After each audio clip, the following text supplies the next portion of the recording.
Bonsoir Henri. Bonsoir Loïc. Alors les électeurs espagnols ont donc fait mentir toutes les prédictions en empêchant les radicaux de Podemos de devenir la première force de gauche devant les socialistes. Ils ont placé en effet en tête le parti conservateur du Premier ministre sortant Mariano Rajoy.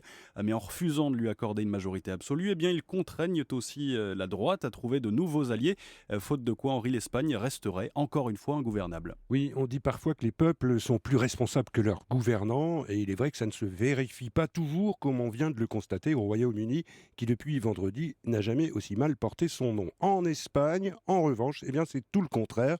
Et là, le message des électeurs semble parfaitement clair, car d'un côté, comme en décembre dernier, ils n'ont pas renoncé à leur volonté de mettre fin à ce système à bout de souffle qui voyait la gauche et la droite se relayer au pouvoir depuis la fin de la dictature, malgré les scandales de corruption, malgré les antagonismes personnels et le discrédit général d'une classe politique en rupture avec le peuple. Mais de l'autre côté, eh bien, ces électeurs ont aussi voulu faire payer aux nouvelles formations qu'ils avaient pourtant permis de faire émerger, eh bien, leurs excès, leur conduite souvent irresponsable et surtout leur incapacité à s'entendre pour remettre l'Espagne sur ses rails après 6 mois d'impasse. Et comment cette volonté populaire s'est-elle traduite dans les urnes? Alors, dimanche, ça s'est d'abord traduit par une victoire des conservateurs qui ont bénéficié en quelque sorte d'une prime au sortant et aussi de l'image d'une valeur refuge. Une victoire certes assez nette qui leur donne un certain ascendant, mais pas les coups des franches. Ils devront donc faire des compromis pour trouver des alliés, sans doute aussi changer quelques têtes et admettre enfin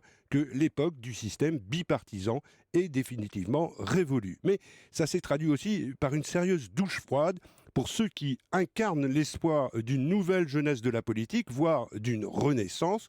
Le parti centriste Ciudadanos a laissé beaucoup de plumes dans cette élection et son chef, le jeune Albert Rivera, va devoir très certainement en rabattre. Et c'est aussi la même chose pour Podemos, qui a perdu 1 million de voix et qui ne pourra sans doute pas faire l'économie d'une révision profonde de sa stratégie de rupture. Podemos reste finalement à la troisième place, derrière les socialistes. Comment on explique cet échec? Bien, il y a sans doute plusieurs facteurs, à commencer par la peur de l'inconnu. La droite n'a pas manqué d'agiter, par exemple, la crainte d'une dislocation de l'Espagne en soulignant que Podemos soutient le principe d'un référendum sur l'indépendance de la Catalogne.